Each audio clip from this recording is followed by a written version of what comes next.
अस्सलाम वालेकुम student, I am Wajid Ali combo, chemistry first year, chapter 1 और टॉपिक है आइसोटोप। इस टॉपिक का कुछ हिस्सा यानी तकरीबन हाफ वो हम पिछले लेक्चर में डिस्कस कर रहे हैं, तो इस लेक्चर में हम रिमेनिंग पार्ट ऑफ आइसोटोप उसको डिस्कस करने जा रहे हैं। आइए जरूर स्टूडेंट, लास्ट लेक्चर में हमने आइसोटोप्स के बारे में इसके मीनिंग्स को डिस्कस किया, फिर हमने इसकी definition along with example, similarity, dissimilarities, और फिर हमने classification of elements on the basis of number of isotopes इसको देखा। इस लेक्चर में हम relative abundance of isotopes, occurrence of isotopes और सेपरेशन ऑफ आइसोटोप्स इसको डिस्कस करने जा रहे हैं। Let's start from relative abundance. Relative abundance को मैं नेचुरल अबंडेंस में लिख देता हूं, नेचुरल abundance।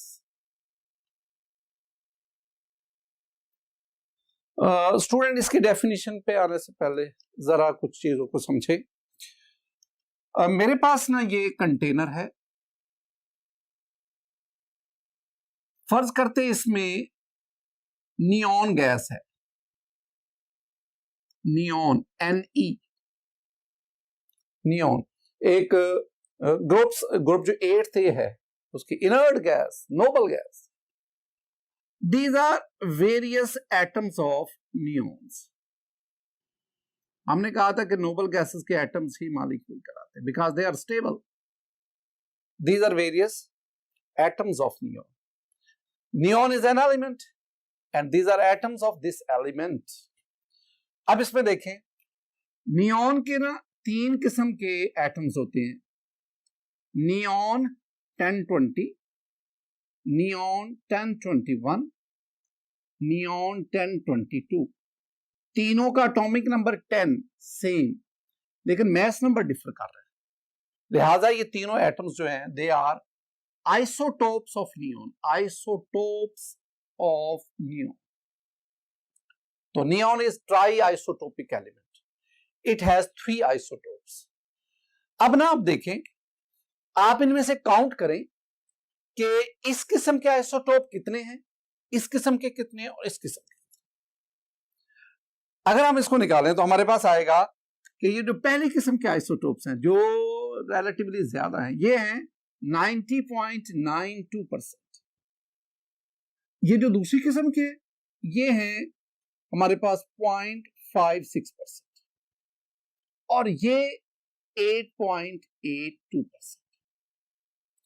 ये जो मैंने परसेंटेज ली है ना हर एक आइसोटोप की, इस मिक्सचर ऑफ आइसोटोप्स में, तो किसी एलिमेंट के मिक्सचर ऑफ आइसोटोप्स में एक आइसोटोप की जो परसेंटेज है वो उसकी कहलाती है relative abundance.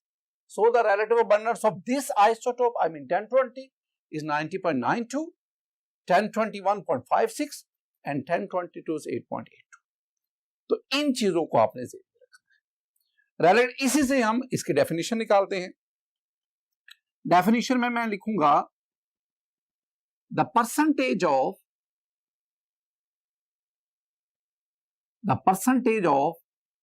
N isotope in a mixture of isotopes of an element is called relative abundance। Next student, एक दो बातें ये एंटीटेस्ट वगैरह के लिए या एमसीक्यूज के लिए इंपॉर्टेंट है। Stability of isotopes is directly proportional to their relative abundance, यानी जितना कोई आइसोटोप जितना ज्यादा स्टेबल होगा उतनी उसकी रिलेटिव अबंडेंस, नेचुरल अबंडेंस ज्यादा होगा। यानी इसमें ये जो फर्स्ट है नियॉन 1020, चूंकि इसकी रिलेटिव अबंडेंस ज्यादा है, इट मींस ये बाकी के मुकाबले में ज्यादा स्टेबल है। दूसरी the concept, the relative abundance is measured by mass spectrometry. Relative abundance of isotopes is measured by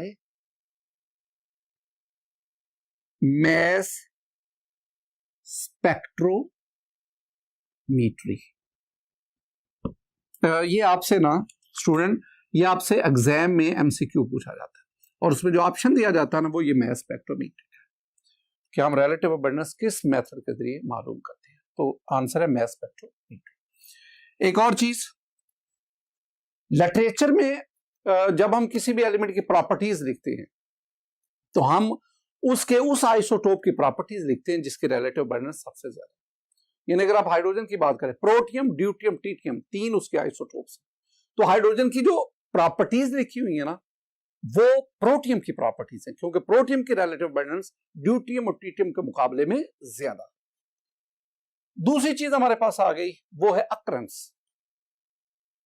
एक टेबल स्टूडेंट में आइसोटोप्स को दो हिस्सों में, दो कैटेगरीज में डिवाइड करता हूं। एक आ गए नेचुरल आइसोटोप्स जो अल्लाह ताला की कुदरत में मौजूद है, और एक है आर्टिफिशियल आइसोटोप्स।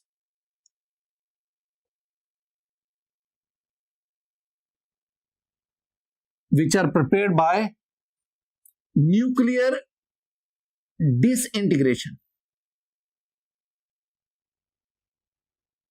in laboratories। तो इनको आर्टिफिशियली प्रिपेयर करते हैं। Natural isotopes they are 280 in number। Artificial isotopes they are almost 300। लेकिन स्टूडेंट अब इनकी जो तादाद है वो 1000 से भी ऊपर से। बहरहाल we have to follow the book. Natural isotopes they are of 280। Out of 280 40 isotopes are unstable. मैं अनस्टेबल को रेडियो एक्टिव कहूंगा, radioactive. while the remaining 240 they are stable, I mean they are non radioactive। और अगर आप artificial isotopes की बात करें जो ऑलमोस्ट 300 है, all these are unstable, they disintegrate, they decay into different radiations।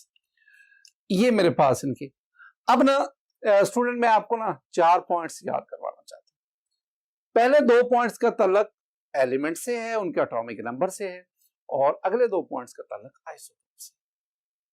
जरा देखिए, पहला पॉइंट नंबर 1, मैं कहूंगा कि ऐसे एलिमेंट जिनका एटॉमिक नंबर ऑड होता है, 1 3 5 7 9 ऑड एटॉमिक नंबर, उनके 2 से ज्यादा स्टेबल आइसोटोप नहीं होते। तो सेंटेंस बनेगा elements having odd atomic number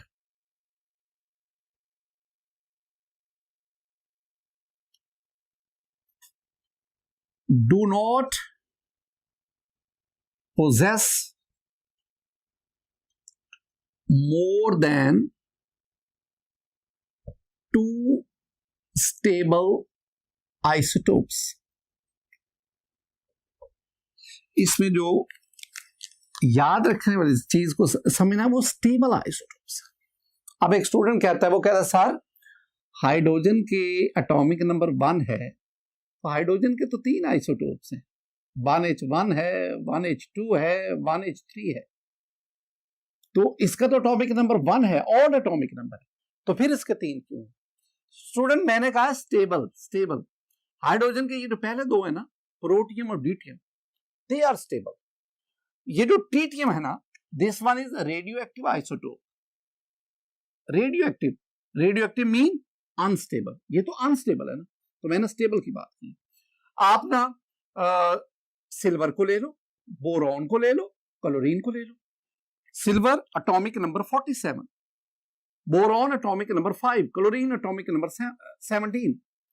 अब इन तीनों का एटॉमिक नंबर ऑड है और इन तीनों के सिर्फ 2 आइसोटोप्स है, स्टेबल आइसोटोप्स। दूसरी बात जो आपने याद रखनी है स्टूडेंट, कि ऐसे एलिमेंट जिनका इवन एटॉमिक नंबर होता है 2 4 6 इवन, उनके बहुत ज्यादा आइसोटोप्स पाए जाते हैं। Elements having even atomic number possess large number of isotopes. तीसरे पॉइंट पे आए। तीसरा पॉइंट पहले लिखते हैं, फिर उसको डिस्कस करेंगे। Isotopes, those isotopes whose mass numbers are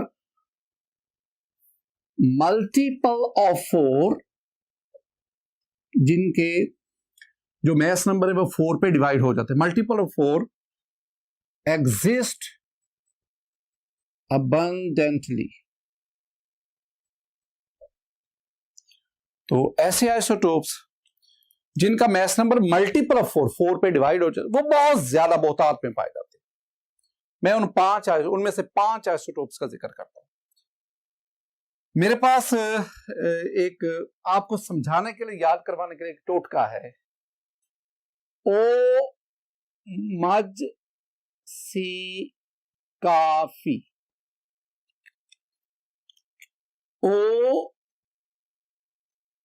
मज सी काफी, oxygen, magnesium, silicon, calcium and iron. अब आपने इनके ना एटॉमिक नंबर, मैस नंबर दोनों देखें। Oxygen 816, magnesium 1224, silicon 1428, calcium 2040 and for iron we have 2656। Student ये जो मैंने ऊपर लिखे हैं ना, ये इनके मैस नंबर्स हैं और इनको देख लें। All these mass numbers are multiple of 4। It mean कि दीज आइसोटोप, ये जो मैंने 5 लिखे हैं, दे एग्जिस्ट अबंडेंटली, बहुत बहुतायत में पाए जाते हैं। सबूत क्या है? इसका सबूत है, ये मेरे पास अर्थ है, ये अर्थ। स्टूडेंट, जमीन की सरफेस से लेकर ये नीचे तक, ये इतना, ये 35 किलोमीटर है। सरफेस फर्श से अब अंदर, जमीन के अंदर 35 किलोमीटर ये जो है, this one is called earth crust. Earth crust, हम इसे कशरे अर्ज कहते हैं। फारसी जुबान का लफ्ज कशर, अर्ज, अर्ज मीन जमीन, कशर कहते हैं छिलका, जमीन का छिलका। अर्थ क्रस्ट जमीन का, और ये कितने किलोमीटर का छिलका है? ये 35 किलोमीटर। अगर आप अर्थ क्रस्ट की कंपोजिशन देखें तो ये जो 5 मैंने आइसोटोप्स लिखे, they form 50% of earth crust. ये जो 5 आइसोटोप्स हैं, ये अर्थ क्रस्ट का तकरीबन 50% बनाते हैं। It mean they exist abundantly, बहुत बहुतायत में पाए जाते हैं। चौथी बात जो आप याद रखेंगे,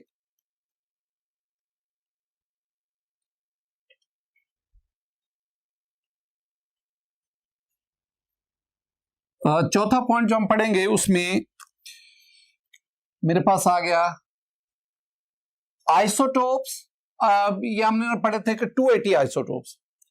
out of 280 isotopes that occur naturally, 154 isotopes have even atomic number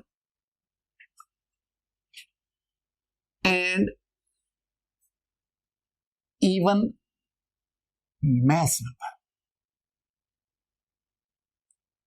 इनका एटॉमिक नंबर और मैस नंबर दोनों इवन है, और जो रिमेनिंग 86 है उनका एटॉमिक और इवन नंबर ऑड, उनका एटॉमिक नंबर और मैस नंबर इवन के बजाय ऑड हो सकता है। हमारे पास जो इसमें लास्ट हेडिंग है आइसोटोप्स के टॉपिक में, वो है separation of isotopes. Separation of isotopes, student मेरा आपसे एक क्वेश्चन है, मैं यहाँ पहला सेंटेंस लिखता हूं कि isotopes can not be separated by any chemical method, यानी isotopes of an element can not be separated by chemical methods, but physically they can be separated. Various physical methods, उनकी मदद से हम आइसोटोप्स को separate कर सकते हैं, chemically separate नहीं कर सकते, केमिकल मेथड से नहीं। वाई, क्यों, बताएंगे? Yes, since the chemical properties of isotopes are similar, isotopes की केमिकल प्रॉपर्टीज सिमिलर होती है, एक जैसी होती है, लिहाजा आप किसी केमिकल मेथड से आइसोटोप्स को सेपरेट नहीं कर सकते। मैं यहां कुछ फिजिकल मेथड्स लिखता हूं, physical methods for the separation of isotopes. इनमें हमारे पास गैसियस डिफ्यूजन है, स्टूडेंट हमारे पास थर्मल डिफ्यूजन है, हमारे पास अल्ट्रा सेंट्रीफ्यूज एक मेथड है। We can separate the isotope by distillation, by electromagnetic separation, and we have another method, physical method, that is laser separation. These are various physical methods by which you can separate the isotopes of an element. आपने सिर्फ इनके ना ये नाम याद करने, इनकी जो एक्सप्लेनेशन है that is beyond our syllabus. Student, आज के इस लेक्चर में हमने अपने आइसोटोप्स वाले टॉपिक को कंप्लीट किया। उम्मीद है आपने इससे लर्न किया होगा। अल्लाह ताला आपका हामी और नासर हो। अस्सलामु अलैकुम व रहमतुल्लाह।